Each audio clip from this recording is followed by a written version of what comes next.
안녕하세요. 한치의 앞도 모르는 게 사람 일이라지만 28에 저는 부모도 형제도 친구도 버리고 가진 건 모두 털어 자유의 몸이 됐습니다.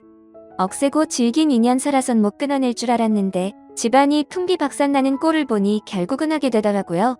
전 부잣집 아들이라는 꼬리표를 던져버리고 캠핑카 하나 몰고 집을 떠났어요. 제 여행은 목적지도 없고 끝이 언제 날지도 몰랐습니다. 그리고 산속 오지에서 한 여자를 만나게 됐어요. 운명처럼요.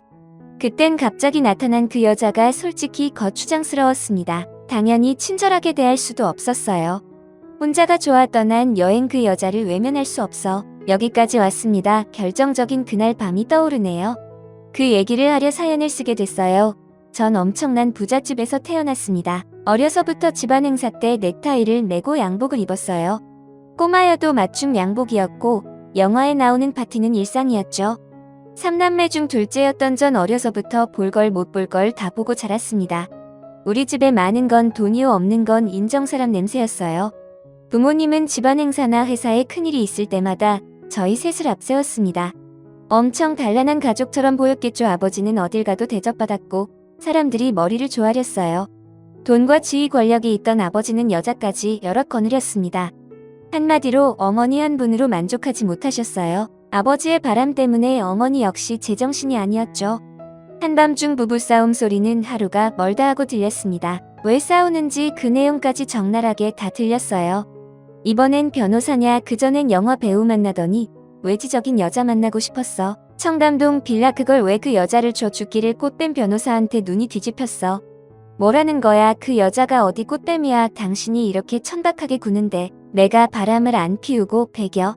벌어다주는 돈으로 애들이나 잘 키워 욕심 사납게 서방 옆자리까지 그칠 생각하지 말고 억울해서 못 살아. 애초에 사업도 처갓집 돈으로 시작해놓고 뭐 벌어다주는 돈 나도 더는 못 참아. 이판사판 콩사판이라고. 오늘 결판을 내. 그렇게 싸우면서도 두 분 절대로 이혼은 안 하셨어요. 그냥 그게 제 삶이었어요. 시키는 대로 전 10대 외국 유학도 떠났습니다. 학비 비싼 외국 학교에 유학하면서 1년에 몇 억씩 쓰고 요트까지 빌려 외국 친구들이랑 놀면서 몇 천씩 우습게 썼어요. 그러다 외국 생활 질려 한국 대학에 입학했는데 아버지 형은 절 인생 낙오자인 것처럼 무시하더라고요. 형은 아버지 회사 물려받을 야망이 있었고 전 아니었어요. 대학 간 뒤엔 공부도 손 놓게 됐습니다. 학교에선 이런 일도 있었어요. 생전 처음 보는 여자애가 말을 걸었죠. 반갑다. 나 너 아는데 날 어떻게 알아. 난 처음 보는데. 나 회장님이랑 친해. 회장님이 먼저 말해주던데. 너 이 학교 다닌다고 회장님한테 신세 엄청 지고 있어. 강의 끝났니? 차 안 가져왔으면 내 차 타고 갈래. 뭐 넌 부끄러움이라는 것도 모르냐. 당장 꺼져. 알고 보니 그 애는 배우 지망생이었고 아버지의 경제적 능력에 기댄 기생충 같은 애였습니다. 그 애가 몰고 다니는 차도 우리 아버지가 선물한 거였어요. 아버지는 평생 바람을 못 끊으셨죠. 마치 도박처럼요. 여러 여자 뒷돈대 주고 해외여행도 가면서 소문을 뿌리면서 사셨습니다. 솔직히 아버지라고 부르기 창피할 정도였어요.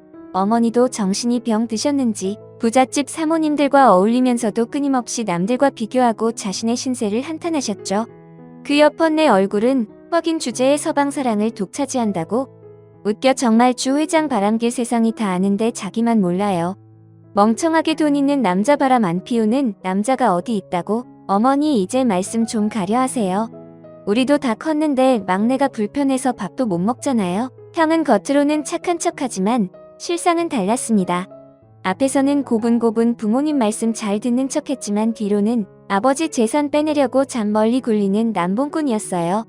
바람도 신나게 피우고요. 아버지 피 그대로 물려받았다고 어머니 속상해하셨습니다. 정신병자뿐인 우리 집에서 전 여동생과 있을 때 가장 편했어요. 동생 초윤이는 어릴 때 당한 교통사고 후유증으로 휠체어에 의지해 살아가고 있었죠. 부모님이 미국에서 살라는 걸 절대 집을 떠날 수 없다고 해서 무산됐고요. 대신 온실 속 공주님처럼 자라 순수하고 착했습니다. 눈물도 웃음도 많고 동화에서 나올 법한 사랑을 꿈꾸는 애였어요. 그런 초윤이마저 이렇다면 믿어지시나요? 동생은 돈 때문에 불행한 결혼을 하고 원통하게 생을 마감했습니다. 여동생은 제 후배랑 결혼했어요. 건실한 기업의 막내였고 저는 매제를 착한 사람이라고 생각했죠. 이 바닥에서 보기 드물게 순수하다고요. 하지만 그게 다 연극이었어요. 매제는 우리 집 돈을 보고 결혼했고 따로 살림까지 차린 여자가 있었습니다. 그걸 감쪽같이 속일 만큼 매제는 속이 시커먼 인물이었고 눈치채지 못했죠. 소문도 나지 않을 만큼 단속을 했더라고요.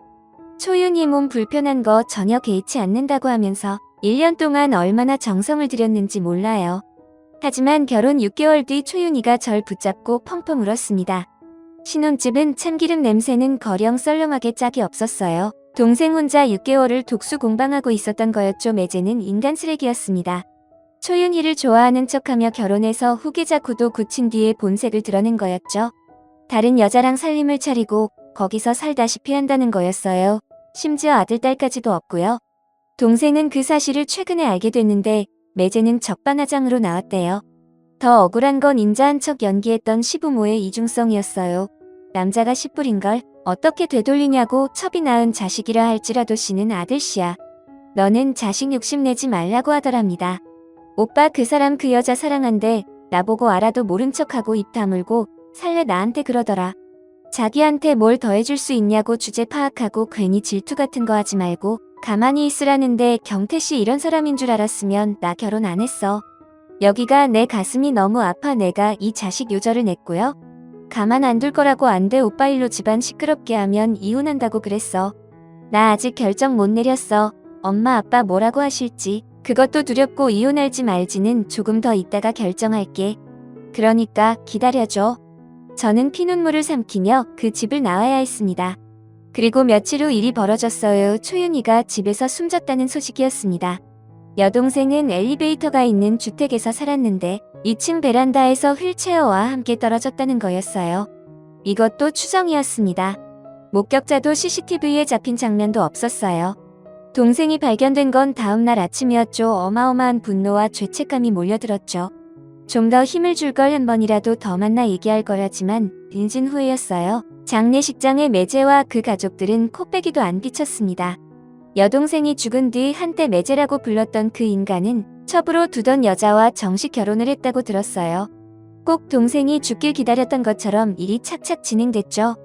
그 집에서는 초윤이 물건을 싹 다 우리 집에 보냈고 전 황망함에 넋을 잃었어요. 술로 힘든 날을 버티는데 집이 꼭 감옥처럼 느껴졌습니다. 더 이상은 버틸 수가 없었죠. 그 길로 집을 나왔으니 다 갖고 있는 돈 다 챙기고 팔 수 있는 건 다 팔았어요. 대부분 명품이라 중고로도 꽤 큰 돈이었고 전 그걸로 캠핑카를 구했습니다. 한 군데 붙박이로 사는 건 질려버렸고 4발 달린 집 끌고 다니며 나는 듯 살아볼 계획이었어요. 두려울 것도 겁날 것도 없었습니다. 가족들과 살다간 나까지 돌아버릴 것 같았으니까요. 휴양지 많았지만 전 그런 곳을 일부러 피해 다녔고 사람 없는 오지에서만 차를 세웠습니다. 사람한테 완전히 질려 라디오조차 듣지 않다가 생활비를 벌기 위해 작은 일을 시작했어요. 마케팅 공부를 했던 경험을 살려 블로그로 업체나 물건 홍보해주는 일을 하며 생활비를 벌었습니다. 전과 같은 생활이었다면 택도 없는 수입이었지만 캠핑카에서 살며 저 혼자 먹고 살기엔 괜찮은 돈이었어요. 최소한의 일을 해서 기름값 벌고 식재료 사서 먹고 살았죠. 인적 드문 곳에 앉아 물소리, 새소리, 바람소리 듣고 있으면 하루가 금방 갔어요. 혼자 사니 거칠 게 없었고 자연의 품이 넉넉했습니다. 추윤이 부르며 목 놓아 울어도 보고 냉기가 뱃속까지 스며드는 개울물에 몸을 담그기도 하면서 과거를 싹 다 잊으려 했습니다. 사계절을 오롯이 느끼며 전국 각지를 돌면서 1년이 넘어가고 있었고 그 일이 벌어졌어요. 불빛 하나 없는 오지에서 한 번도 무섭다는 생각을 안 했는데 이번엔 정말 오줌을 쌀 뻔했습니다. 그날도 여기저기 떠돌다 산속 오지까지 가게 됐어요. 주변에 민가도 한 집 없는 곳이었죠. 산에 오르기 전 딱 하나 있는 슈퍼에 잠깐 들렀을 때 한 어르신이 저를 말렸습니다. 설마 산 꼭대기까지 올라갈 거냐고 모르시더라고요. 그럴 거라고 했더니 말리시는 거였죠. 2개의 봉오리가 있는데 터가 안 좋은 곳으로 잘못 들면 내려오지도 못하고 몇 날 며칠 산을 헤매게 된다는 거였습니다. 전 알겠다고 대답하고 느낌대로 또 차를 몰아 올라갔어요. 하룻밤 잘 곳을 정했을 때 이미 해가 지려고 해서 얼른 밥을 해 먹고 개울가에 씻으러 갔죠. 그날은 땀을 좀 흘려 차디찬 물에 냉수 목욕을 했습니다. 씻고 돌아가려는데 청설모 한 마리가 제 어깨에 쪼르르 올라오는 게 아니겠어요. 드문 일이라 신기하고 귀여워서 가만히 있었더니 이 녀석이 고개를 갸우뚱거리면서 꼭 집에서 키우는 동물처럼 절 빤히 쳐다보는 거였습니다. 뭐 줄 게 없을까 하다가 마침 바지 주머니에 견과류 봉지가 있었어요.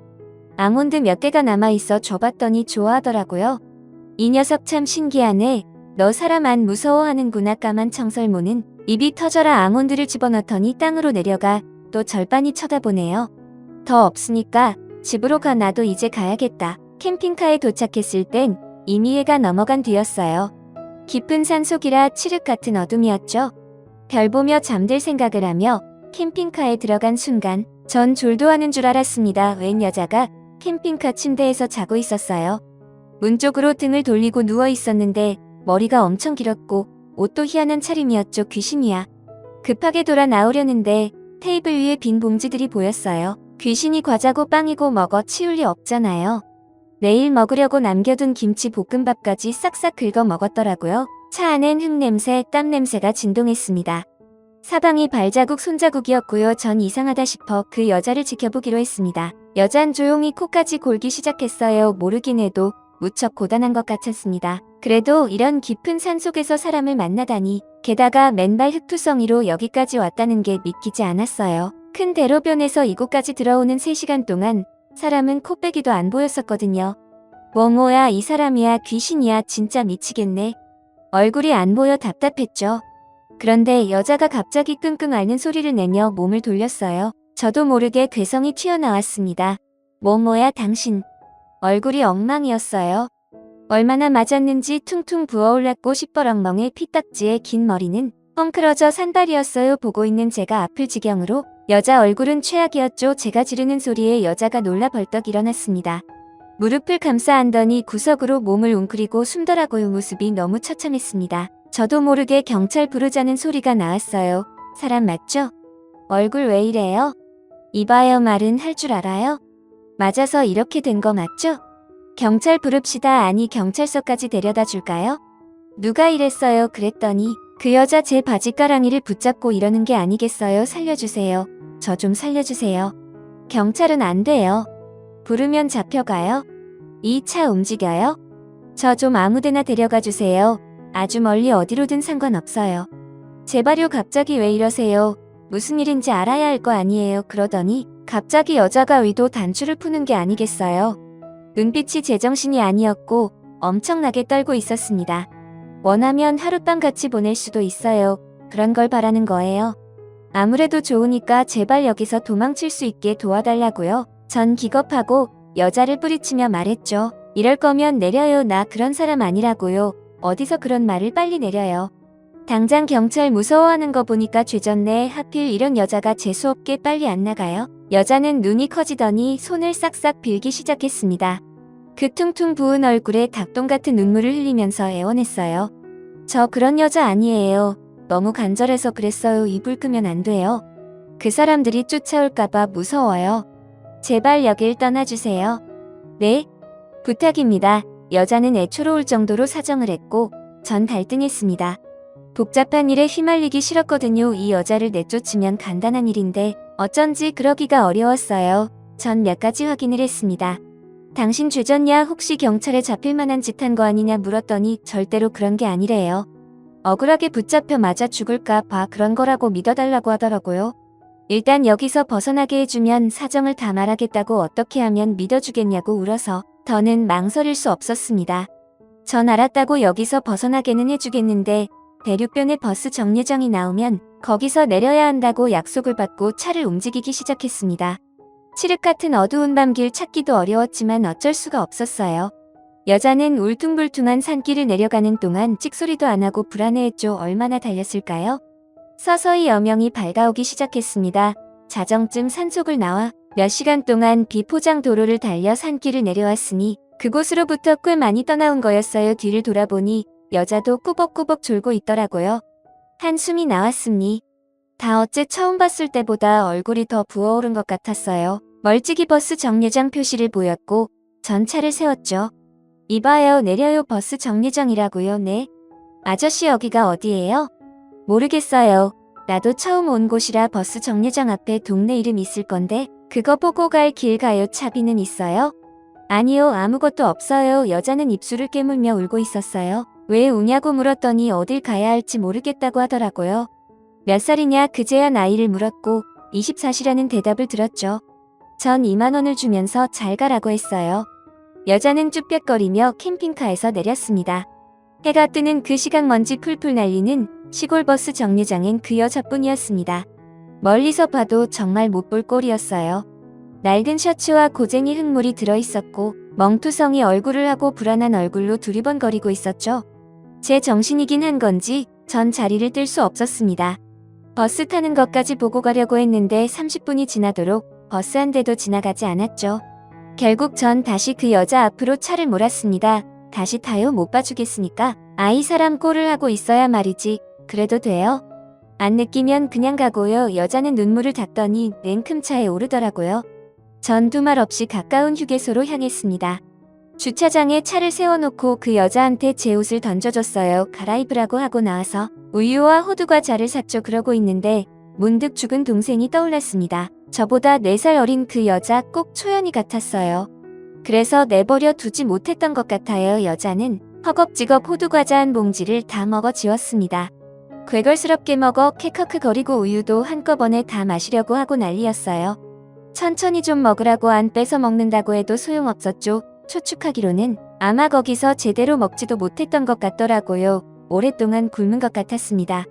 퉁퉁 부어 작아진 눈이 얼마나 울었는지 벌겋게 충혈돼 있었고 한쪽 눈은 실핏줄이 터져 있었죠. 속으로 욕이 나왔어요. 사람을 얼마나 괴롭혔으면 이렇게 된 건지 속상했습니다. 전말 없이 차를 몰기 시작했어요. 지난밤 발견된 그곳으로부터 무조건 멀리 달리기 시작했죠. 서너 시간 뒤 전 캠핑카를 바다가 보이는 소나무 숲 안쪽에 세웠습니다. 여자가 제 눈치를 보더라고요. 캠핑카에서 내쫓길 줄 알았던 것 같습니다. 좀 망설이다 물었어요. 어떻게 해야 할지 모르겠어서 다시 묻는데 경찰에 신고해줘요. 경찰서로 갈까요? 아니 안 돼요. 절대로 안 돼요. 경찰은 안 돼요. 살려주세요. 아저씨 알았어요. 무슨 말인지 알았으니까 침착해요. 그럼 어떻게 된 건지 그 이유나 들어봅시다. 그 오밤중에 그 산에 왜 있었던 거예요? 여자는 망설이다 어렵게 말을 꺼냈습니다. 어젯밤 거기서 산 하나 넘으면 마을이 하나 있어요. 주변이 다 산이고 그 안에 폭 들어간 곳이에요. 아주 작은 마을이죠. 사는 사람도 몇 안 되고 그나마도 다 친인척이었어요. 집이 거긴데 도망 나온 거예요. 거긴 집이 아니라 그냥 지옥이었어요. 저 남편한테 맞아서 이렇게 된 거예요. 정말 죽을 각오로 목숨 걸고 도망쳐 나왔어요. 이번에 잡히면 정말 끝이었거든요. 여자의 발엔 물집이 잡혀 있었어요. 그녀는 바지를 들어 올려 다리 곳곳에 멍과 맞은 자국들을 보여줬습니다. 팔과 등 배에도 흔적이 많다고 하더라고요. 결혼도 강제로 한 거나 마찬가지라고 했습니다. 더 구체적으로 말을 안 하는데 꼭 팔려간 느낌이었어요. 분노가 치밀었습니다. 말리는 사람도 없었어요. 이 사람을 이 지경이 되도록 말리기는커녕 제가 도망칠 때마다 사람들한테 붙잡혀왔어요. 그런 날은 더 맞았죠. 독하게 때리더라고요. 정신 차려야 한다면서 시어머니는 물론이고 마을 경찰분유 의장, 이전부터 시작해서 다 한통 속이었어요. 뒤에 이어진 얘긴 더 참혹했습니다. 도망이 실패해 다시 잡혀오면 남편이란 작자가 3일을 굶기고 잠을 안 재웠다고 하더라고요. 고문받을 때 가장 괴로운 게 잠을 안 재우는 거라던데 어떻게 자기 아내한테 그런 짓을 저지를 수 있는지 짐승만도 못한 인간이었죠. 창살 없는 감옥인 줄도 모르고 그 마을에 들어간 처음엔 모든 사람들이 잘해줘서 안심했대요. 홀 시어머니부터 이후까지 마을에 젊은 사람이 오니 생기가 돈다면서 간쓸게다 빼줄 것 같이 굴었지만 본색을 드러낸 건 남편이 처음 폭력을 행사한 뒤였다고 했습니다. 여자는 망설이며 말을 이어갔어요. 그 사람 매일 같이 잠자리를 요구했어요. 아무리 부부라지만 그건 너무 힘들었어요. 낮에 종일 밭일에 농사일에 살림까지 하느라 힘에 부쳤고 쉬는 날은 하루도 없었죠. 남편은 술을 좋아하는 사람이었어요. 술 냄새도 싫었고 처음 딱 한 번 싫다고 했더니 그때 폭력을 쓰더라고요. 술에 취해서 눈이 돌아서 꼭 죽일 것처럼 덤비는데 아직도 그때 일이 꿈에 나와요. 너무 충격적이어서 믿을 수 없는 얘기였습니다. 이 여자 뼈밖에 없었어요. 한 줌도 안 될 것 같은 팔목과 허리에 마른 체격이었죠. 남자의 폭력 누구라도 감당할 수 없겠지만 눈앞의 여자에겐 더 고통스러웠을 거란 생각이 들었습니다. 게다가 남편의 폭력 속에 아이를 잃었다고 하더라고요. 차라리 잘된 일 아니냐는 여자의 목소리엔 슬픔과 괴로움이 묻어 있었죠. 남편의 폐악질은 갈수록 더해졌고 시어머니부터 동네 사람들 모두 나중엔 여자의 고통을 당연하게 생각하고 일부러 외면했대요. 캠핑카에 숨어든 전날까지도 그런 일을 겪고 심하게 맞아 방에 기절해 있었다고 했습니다. 그런데 시어머니라는 사람이 일어나라고 발로 차더래요. 기막히게도 산나물 해오라고 소쿠리를 던지더랍니다. 그게 사람입니까? 초죽음된 사람 병원에 데려가야지 뭐 산나물이요? 원래 그런 분이었어요. 전 그냥 집안 가구 같은 거였고요. 필요할 때 써먹는 엉망이 된 얼굴로 제대로 걷지도 못해 엉금엉금 방을 기어나오는 며느리를 보고도 시어머니라는 여자는 이렇게 말했대요. 맞을만하니까 맞은 거 아니냐 계집 주제에. 사내가 원하면 백날이고 천날이고 응해줘야지. 어젯밤 다 들었다 건방진 것. 넌 맞아도 싸난 우리 아들 여자한테 설설기는 꼴 죽어도 못 본다. 감히 도망칠 생각 말고 딱 죽었다. 생각하고 살아니까 짙게 어딜 가서 뭘 할 건데. 산나물이나 한솥구리 캐와 흐느끼어 울던 여자는 더는 안 되겠다고 차라리 죽는 게 낫지 여기서는 더 이상 버틸 수 없다고 생각했대요. 젖먹던 힘까지 쥐어짜 뒷산으로 올라가는 척하면서 미친 듯이 도망을 쳤다고 했습니다. 다리가 아파 못 걸으면 네 발로 기어서 올랐대요. 그녀의 손톱 밑에는 흙이 새까맣게 껴 있었고 손바닥도 다 긁힌 상처였죠. 잡히면 죽는다는 생각에 길을 쓰고 산을 넘었고 그 밤에 깊은 산골에서 제 캠핑카를 발견한 거였습니다. 사람이 있으면 어떡하나 걱정할 겨를도 없이 캠핑카에 뛰어들었고 허겁지겁 눈에 보이는 걸 먹고 잠이 든 거였어요. 저를 보자마자 도망가게 해달라고 매달렸던 거였고 얘기를 다 듣고 나니 해가 중천에 떠 있었습니다. 이글거리는 태양 아래서 오히려 전 한기가 돌았어요. 사람이 악해도 이렇게 악할 수가 있을까요? 때리고 괴롭혀 죽음까지 각오하게 만든 그 치들을 인간이라고 할 수 있을까요? 눈앞에 여자가 너무 가여워 무슨 말을 꺼내야 할지 모르겠더라고요. 경찰에 신고해봤자 소용없다고 오히려 거기 끌려가기만 할 거라면서 차라리 다른 사람으로 살면서 멀리 도망가 사는 게 낫다는 여자의 말이 이해가 될 정도였습니다. 제가 물었어요. 어디쯤 내려주면 되겠냐고요. 그랬더니 여자는 답이 없었습니다. 거기서 자그마치 3년을 살았다고 하더라고요. 고등학교 졸업 후 대학 합격증까지 받아놨는데 학교는 가보지도 못했대요. 세상 물정을 몰라 어디서 뭐라고 살아야 할지 모른다면서 눈물을 흘렸습니다. 말 못할 고초가 많았을 그녀를 더 힘들게 하고 싶지 않았어요. 어딜 내려준다 해도 같은 일을 당하지 않을 거라는 보장이 없었으니까요. 저도 모르게 이 말이 튀어나왔죠. 그럼 당분간 캠핑카에서 지내도 괜찮겠어요? 내가 봤을 때 지금 그쪽 혼자서 못 살아요. 아이, 나 나쁜 놈 아니에요. 내 여동생 같아서 그러는 거니까 오해는 말고 당분간 여기 있어요. 약국 갔다 올게요. 먹고 싶은 거 없어요? 여자는 놀란 눈으로 보더라고요. 갑자기 목이 콱 내어왔습니다. 떡볶이 같은 거 안 좋아해요? 사다 줘요? 매운 거 잘 못 먹어요. 정말 저 여기 있어도 돼요? 고맙습니다. 아저씨 한숨 자고 있어요. 전 지갑을 챙기면서 사진 하나를 여자에게 건넸습니다. 이젠 세상에 없는 동생이라고 초연이를 소개했어요. 당신 걷어주는 거 다른 마음 없으니 마음 놓으라고 했죠. 내가 캠핑카에서 살게 된 것도 따지고 보면 이 녀석 때문이라고 하면서 동생 같은 마음으로 그러는 거니 오해 말라고 괜한 걱정 말고 몸을 추스르는 게 좋겠다고 했어요. 약국에서 멍을 바르는 약을 사고 시장이 어딘지 물어봤어요. 캠핑카로 돌아가 여자에게 모자와 선글라스 마스크를 챙겨줬습니다. 필요한 게 있을 거 아니냐고 같이 시장에 가자고 했죠. 여자는 겁부터 먹더라고요. 전 얼굴 다 가렸으니 알아보는 사람 없을 거고 시장에선 저한테 팔짱을 끼라고 했어요. 자연스럽게 부부나 연인처럼 행세하자는 거였죠. 누가 봐도 시비 못 걸게 하려는 제 작전이었어요. 시장 앞에서는 3만 원을 주면서 필요한 걸 사라고 했어요. 제가 입구를 지키고 여자가 안에 들어가 필요한 걸 샀죠. 첫 가게에서 계산할 때 손을 벌벌 떨길래 제가 나섰어요. 돈을 주고 뭘 사본 적도 너무 오래된 탓인 것 같았습니다. 그날 저녁 여자는 저한테 고맙다고 하더라고요. 시장 구경 정말 오랜만에 해봤다고 필요한 걸 사게 해줘서 고맙다고 하면서요. 서로 이름조차 물어보지 않고 우린 동거 아닌 동거를 하게 됐습니다. 물론 잠은 따로 잤죠. 여자를 캠핑카 안에서 자게 하고 전 밖에 텐트를 치고 잤어요. 그리 춥지 않은 계절이라 가능했습니다. 다음날 여자는 저한테 가위를 빌려줄 수 없겠냐고 하더라고요. 흠칫해서 물었습니다. 가위로 뭐 할 거냐고 나쁜 짓 할 거면 못 준다고 했더니 아니래요. 머리를 짧게 자르고 싶다고 하더라고요. 얼마 뒤 커트머리에 제 커다란 옷을 입은 여자가 모습을 드러냈죠. 고마워요 아저씨. 말끝마다 아저씨나 그쪽보다 3살밖에 안 많아요. 수염 길러서 나이 들어 보이나 밥 먹읍시다. 어서 와요. 그래봤자 거창할 것도 없었습니다. 즉석밥 데우고 인스턴트 미역국을 데워 바닷가를 보고 나란히 앉았어요. 그 여자도 밥을 곧잘 먹더라고요. 캠핑카의 생활이 익숙해지자 여자는 저보다 일찍 일어나 아침을 준비하기 시작했죠. 작은 냄비에 밥도 해놓고 멀고 온 국도 끓여놓고요. 이런 거 안 해도 된다고 했더니 뭐라도 보답을 하고 싶다고 하는데 예의를 하는 여자 같았어요. 문득 처음 만난 밤이 떠올랐습니다. 오죽 급했으면 단추를 풀 생각까지 했을까요? 시간이 흐르며 우린 이런저런 얘기를 나누게 됐죠. 여동생 예쁘게 생겼다는데 많이 보고 싶겠어요. 캠핑 생활 시작하고 아쉬운 거 아무것도 없는데 딱 하나, 동생 납골 땅에 자주 못 가보는 거, 그게 아쉬워요. 몇 살 차이예요? 2살이요. 너무 착하고 예쁘게 생겼어요. 그쪽이랑도 많이 닮았고 동생 없어요. 여자는 고개를 저었습니다.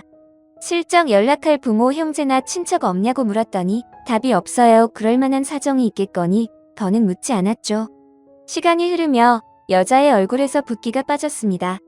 멍도 조금씩 빠지고 본래 얼굴이 돌아오는 것 같았죠. 피차 어색한 사이에 얼굴반이 볼 일은 없어서 어쩌다 눈이 마주쳐도 시선을 피하곤 했는데도 인상이 참 좋더라고요. 얼굴이 원래대로 돌아오면 빼어난 미인일 것 같았습니다. 저도 여자와 함께 지내면서 면도도 하고 머리도 빗기 시작했죠. 사람을 피해 여기저기 다녔지만 누군가의 시선을 느끼면 서로 약속이나 한 듯 팔짱을 끼고 다녔어요. 그마저도 몇 번 안 되는 일이었지만 여자의 다급함이 느껴졌습니다. 아주 멀리 왔다고 안심을 시켜줘도 여자는 가끔 악몽을 꾸는지 자다가도 벌떡 일어나곤 했어요. 한 번 깨면 도통잠이 들지 못해 괴로워하는 것 같더라고요. 그때마다 전체 얘기를 하나씩 꺼냈습니다. 10몇 살에 도망치듯 떠난 외국 유학 얘기부터 아버지의 바람, 어머니의 정서적 학대, 초연이의 억울한 죽음까지 응어리진 이야기를 하기 시작했어요. 여잔 제 얘기에 울고 웃고 놀라워했습니다. 돈이 많으면 불행한 일은 안 당하는 줄 알았대요. 바보 같은 생각이라는 거 제 얘기 듣고 알았다며 초연이 얘기에 정말 가슴 아파했습니다. 한 번은 또 외국 유학은 어떻게 하면 갈 수 있는지, 풍경은 어떤지 그런 것도 묻더라고요. 돈이 많으면 다른 건 몰라도 외국 여행은 꼭 한번 해보고 싶었어요. 하지만 이미 엎질러진 물이었습니다. 이제 멍도 다 빠져 여자의 얼굴은 정상으로 돌아와 있었어요. 예상대로 눈에 띄는 미인이었죠. 어딜 가든 그 얼굴 가리고 다녀야 할 텐데, 아니면 눈에 확 띌 텐데 걱정이 앞섰지만 그런 걱정하는 제가 너무 못나 보였어요. 한동안 끊었던 소주 반병을 마시고 터덜터덜 캠핑카로 돌아왔습니다. 이제 다시 혼자 여행을 계속해야겠죠. 벌써부터 텅 빈 마음이 너무 허전하고 괴로웠어요. 그런데 멀리 보이는 캠핑카에 불이 켜져 있었습니다. 가느다란 연기도 피어오르고요. 콩콩거리는 게 짖는 소리도 들리고 분위기가 심상치 않았죠. 저도 모르게 뛰기 시작했어요. 숨이 턱에 차도록 달려가 보니 여자가 들깨들과 대치하고 있었습니다. 방어한다고 기다란봉 하나 들고 무서워 벌벌 떨고 있더라고요. 가라고? 얼른 차 안에 들어가 있어요. 빨리요. 여자 얼굴은 눈물이 범벅이 돼 있었고 전 송곳니를 드러내는 들깨들을 한참 후에야 내쫓을 수 있었습니다. 저 없을 때 혼자 저녁을 한다고 밖에서 고기 굽고 된장찌개 끓이던 중에 들깨들이 몰려든 거였어요. 전 또 괜히 퉁명스럽게 물었습니다. 왜 안 가고 이러고 있어요? 큰일 날 뻔했잖아요. 그쪽 화난 상태에서 떠나고 싶진 않았어요. 이해 안 되겠지만 그냥 오늘은 같이 이거 먹어요. 내가 된장찌개 끓였어요. 아까 그 바지락 넣고 고기는 다 탔네. 아깝게 내심 너무 고맙고 반가웠습니다. 그 된장찌개 머리카락이 쭈뼛 설 만큼 너무 맛있었어요. 어쩐 일인지 여자도 캠핑카를 떠나기 싫은 눈치였죠. 전 사과의 의미로 믹스커피 진하게 타서 주면서 사과를 했습니다. 미안하다고. 그냥 당신이 안 보이면 예민해지는 것 같다고 솔직히 말했어요. 여자가 묻더라고요. 잘해주는 이유가 뭐냐고요. 딱히 대답할 말이 떠오르지 않았어요. 쑥스러워서 속마음을 제대로 얘기할 수 없었던 것 같네요. 사실 전 그녀를 좋아하고 있었습니다. 그렇게 돼버렸다면 이해하실까요? 자려고 누우면 그녀의 얼굴이 아른거렸고 캠핑카에서 잠을 설치는 것 같으면 저도 눈이 번쩍 떠졌어요. 안 보이면 불안하고 눈앞에 있으면 안심되고 늘 그녀가 안전했으면 했고요. 그날 우린 더 가까워졌고 서로의 이름을 알게 됐습니다. 통성명하지 말자는 것에 둘 다 동의했는데 이젠 더 이상 그럴 수 없었어요. 그녀 이름은 수정이었죠. 그리고 이른 나이에 결혼까지 한 뒷얘기를 알게 됐습니다. 수정이가 고등학교 2학년 되던 해 엄마가 돌아가시자마자 불행이 시작됐다고 들었습니다. 아버지는 동네 아줌마와 바람이 났고 있는 재산 다 팔아먹게 됐고요. 추억이 깃든 집에서 나와 반지하 단칸방에서 지내면서도 수정인 그 지역의 국립대학 간호학과에 붙었다고 했습니다. 어려운 상황에서도 돌아가신 엄마 생각하며 열심히 살려고 했는데 아버지가 사귄 여자 때문에 불구덩이에 뛰어들게 됐다는 거였어요. 그 여자는 수정이를 미인대회에 나가라고 부추겼다고 했습니다. 대학 등록금을 내줄 테니 일단 나가보라고 해서 언급결에 나갔고 뛰어난 외모의 입성까지 하게 되고요. 그런데 이후 이상한 일이 시작되는 거였죠. 지역 유명 인사 회식 자리 골프 모임 뒤풀이에 자꾸만 불려 나갔대요. 학교엔 가지도 못하게 하고 남자들 술자리에 자기를 밀어넣는 상황에 힘들어하던 중 아버지와 그 여자가 야반 도주를 해버렸다는 걸 알게 됐고요. 동네 사람들 돈 사기로 해먹고 둘이 날라버린 거였습니다. 사람들이 몰려와 너라도 돈 내놓으라고 괴롭히던 그때한 중년 여인이 찾아왔다는 거였어요. 네 아버지한테 돈 꿔주고 못 받았지만 상황 딱하니 빚도 촉 안 하겠다 대신에 자기 아들과 결혼을 하는 게 어떻겠냐. 동네 사람들 빚도 일부 갚아주겠다. 우리는 먹고 살만하고 넌 오갈 데 없는 처지 아니냐. 자기랑 같이 가자고 하더라. 미다. 너 여기 있어봤자 평생 부모 빚잡고 살아야 하는데 차라리 나랑 가자. 지금까지 초년 고생했다 치고 우리 집에서 호강하며 살면 돼. 우리 아들 너보다 나이 1살 많고 아주 잘생기고 능력 있는 청년이야. 네 아버지가 떼먹은 돈 없는 걸로 할 테니까 나랑 가서 내 아들 별로면 다시 돌아와도 돼. 손해볼 것 없잖아. 안 그래? 그 여자는 수정이를 바다에 데려가 회를 사주더니 바다에 서보라고 사진을 찍어주겠다고 하더래요. 그러더니 뜬금없이 배를 타보자고 해서 어부의 배를 빌려 먼 바다로 나갔다고 했습니다. 거기서 누가 떠미는 느낌의 수정인 물에 빠져 의식을 잃었고 눈을 떴을 땐 예비 시어머니가 우는 모습이 보였대요. 하마터면 죽을 뻔했다면서 수정이를 안고 울부짖으며 이제부터 자기를 엄마라고 부르며 살라고 불쌍한 것 얼마나 고생하면 배에서 발을 헛디딜 수 있냐고 안쓰러워하더라는 거였습니다. 그렇게 수정인 한치의 의심도 없이 악마의 소굴에 들어가게 됐고 학대당하며 살게 된 거였어요. 남편이란 사람은 15살 위였고 주사의 폭력에 분리수거도 안 되는 부류였고요. 아버지가 떼먹은 돈 고스란히 갚으라며 고된 노동이 매일 같이 이어져 수정인 죽을 만큼 힘들었다고 했습니다. 도망갈 때마다 잡혀 죽기 직전까지 맞는 게 너무 괴로웠대요. 이야기가 끝나고 수정이 울고 있었어요. 전 조용히 그녀의 손을 잡아줬습니다. 제 큰 손에 하얀 수정이의 손이 다 들어오더라고요. 어린 나이에 너무나 큰 불행을 겪은 수정이가 너무 가여웠습니다. 저도 모르게 그녀를 따뜻하게 안아주게 됐죠. 수정인 제 품에서 한참 흐느꼈어요. 우린 누가 먼저랄 것도 없이 입을 맞추게 됐습니다. 전혀 예상하지 못한 일이었어요.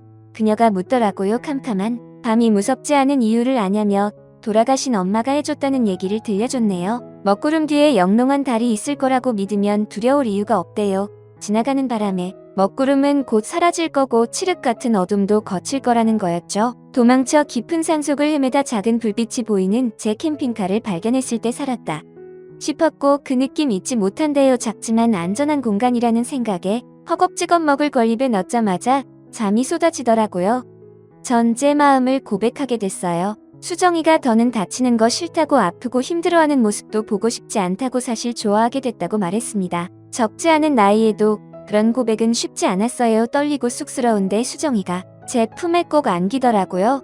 덜덜 떨면서도 했던 말이 아직도 기억에 남습니다. 헤어지기 싫어서 지금까지 있었던 거 눈치 못 챘어요. 그날 밤 우린 함께 밤을 보내게 됐어요.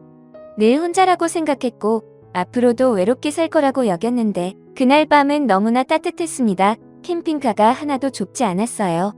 아늑해 좋았고 세상 그 누구도 부럽지 않았습니다. 수정인 처음엔 제가 무서웠지만 함께 지내며 좋은 사람이란 확신이 들었대요. 자기를 아끼고 소중히 여겨주는 모습에 두려움이 봄눈 눕듯 사라지고 그 자리에 애정이 차오르기 시작했다고 했습니다. 다음 날 우린 쑥스러워 한나절은 시선을 피한 것 같아요. 그 뒤로는 일사천리였죠. 어딜 가도 둘이 함께였고 곳곳을 누비며 자유롭게 살았어요. 강원도 제주도 거침없이 캠핑카를 몰았고 경치 좋은 곳에선 원하는 만큼 지냈죠. 늘 혼자 다니다 사랑하는 여행과 함께 지내니 그것 또한 행복이더라고요. 우린 연인처럼 친구처럼 매 순간을 함께했습니다. 전 캠핑카로 세계 여행을 가보는 거 어떻겠냐고 했어요. 그렇게도 할 수 있냐고 수정이가 놀라더라고요. 여권을 만들어야 하는데 그게 걱정이었죠. 그런데 뜻밖의 일이 벌어졌습니다. 수정이가 임신했다는 걸 알게 된 거였어요. 평소 좋아하던 짜장라면을 끓여줬는데 냄새를 맡자마자 못 먹겠다고 하더라고요. 처음엔 어디 아픈 줄 알고 걱정했다가 임신 사실을 알고는 뛸 듯이 기뻤죠. 함께 산부인과에 가서 아기 심장 소리를 들었을 땐 제 심장이 터져 나갈 것만 같았습니다. 임신 중기에 접어들면서 캠핑카로 계속 이동하며 사는 건 무리다 싶었어요. 저희는 작은 동네에 터를 잡고 거기서 살아가기 시작했습니다. 작지만 싱크대와 부엌, 거실, 방까지 다 있는 온전한 집이었어요. 신혼부부요. 잘 어울리네. 선남선녀구만. 네, 이 사람 지금 임신 중이어서요. 잘 좀 부탁드립니다. 아유 그래? 입도든 끝났고? 먹고 싶은 거 있으면 말해. 임신해서 먹고 싶은 거 못 먹으면 애기는 짝짝이 된다는 말 들어봤어? 아내는 낯선 사람과 말을 잘 못해서 늘 제가 앞에 나섰어요. 캠핑카는 담벼락에 세워놓고 소꿉놀이 하듯 살아가기 시작했죠. 쫄센 예정이를 보며 전 고민에 빠졌습니다. 혼자면 얼마든 없이 살아갈 수 있었지만 이제 아이까지 태어났는데 가정으로서 남자로서 처자식한테 해주고 싶은 게 생기더라고요. 결국 소정이에게 털어놓게 됐죠. 아무래도 돈이 좀 필요할 것 같아. 곧 아기도 태어난데 언제까지 동네 어른들 도움만 받을 순 없잖아. 설마 자기 가족들 만나려고? 억지로 그러지 않아도 돼. 우리 지금까지도 잘해왔잖아. 캠핑카에서 지내다가 집까지 생겼는데 난 하나도 겁 안 난다. 뭐 그렇게 말해줘서 고마운데 나 사실 결정했어. 서울에 좀 다녀올게. 근데 자기 혼자 있을 수 있겠어? 그러자 아내는 제 팔을 붙잡았습니다. 어딜 가도 함께 가겠다며 서울에 같이 가자고 하더라고요. 전 사실 알고 있었어요. 아내는 여전히 마음 한켠 불안해하고 있었고 어떻게든 아내의 일을 저 또한 마무리 지어주고 싶었습니다. 그런데 어떤 방식으로 해야 할지 고민이 됐어요. 여러 이유로 변호사를 찾아보자 했던 것이고요. 결국 전 아내와 함께 서울로 향했습니다. 우리의 캠핑카에 임신한 아내의 자리를 넉넉하고 안전하게 만들어줬어요.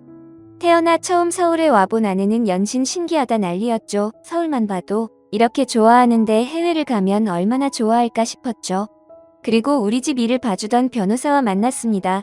처음 변호사는 절 알아보지 못하더라고요.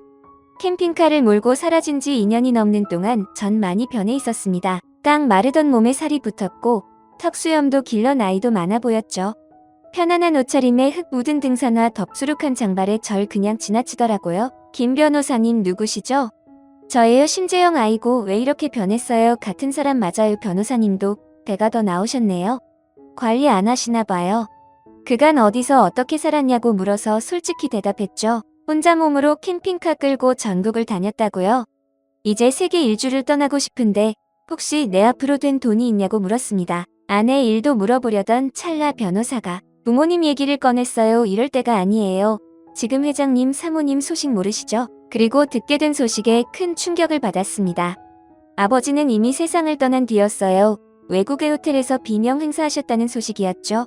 어머니 그 소식을 듣고 쓰러지셔서 뇌졸중으로 병원에 계셨고요. 형은 얼마 전 교도소에 들어갔다는 얘기까지 듣고 전 할 말을 잃었습니다.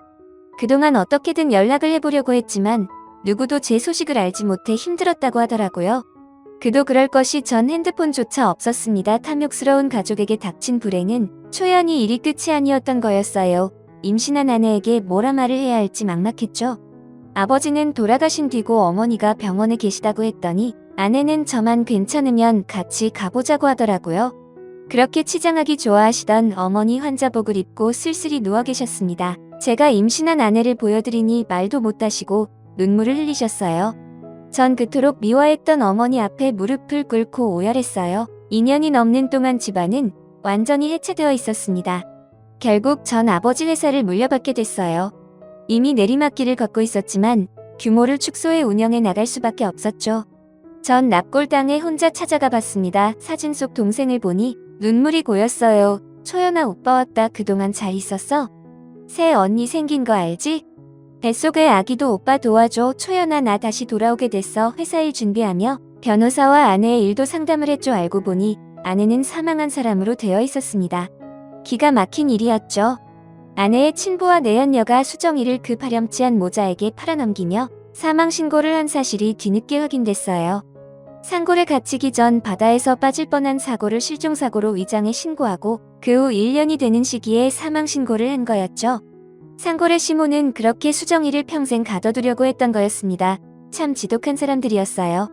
하지만 주민등록번호를 다시 만드는 과정에서 아내는 다시 태어난 것 같다고 했습니다.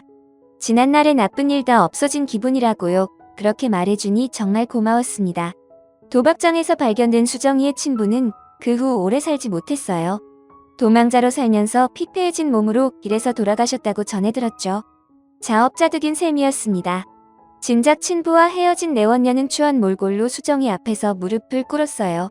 수많은 사기 행각으로 늦은 나이에 교도소에 갈 신세였죠. 수정아, 예정을 생각해. 내가 너한테 잘해줬던 것도 있잖아. 내 덕분에 너 홍시 아가씨 대회에도 나가고 좋은 일도 많았지. 너 없을 때 내가 네 아버지 많이 거두어줬다. 그건 사실이야. 아니, 내가 그 양반 때문에 손해본 게 얼만데. 제발 내가 이 나이에 교도소에서 늙어 죽어야겠니? 한 번만 살려줘. 내가 이렇게 빌게 당신 얼굴 마주하는 것도 치가 떨려. 나 당신 때문에 대학 문턱에도 못 가보고 차라리 죽는 게 낫다 싶을 정도로 험한 일 당했어. 나 절대로 용서 못해. 나한테 용서를 빌려거든. 내가 당한 거 고스란히 당해봐야 돼. 멀쩡한 애한테 무슨 짓을 했는지 겪어봐야 안다고. 감옥에서 평생 섰길 바래. 앞으로 볼 일 없을 거야. 또 나쁜 짓을 일삼던 깊은 산골의 모자는 법의 심판을 받게 됐어요. 수정이가 없어지자 못된 시모는 또 다른 여자를 속여 며느리로 들였고, 그 여자가 도망쳐 나와 나라에서 운영하는 쉼터로 몸을 숨긴 거였죠. 한 언론에서 그 여자의 사연을 제보받아 취재가 시작됐고, 수많은 이들의 공분을 사서 모자는 결국 체포됐습니다. 그 동네 사람들도 통째로 비난을 받게 됐고요. 해먹은 일들이 하나 둘 정리되는 걸 보면서 묘한 기분이 들더라고요. 세상에 영원한 건 없다는 말 실감했습니다.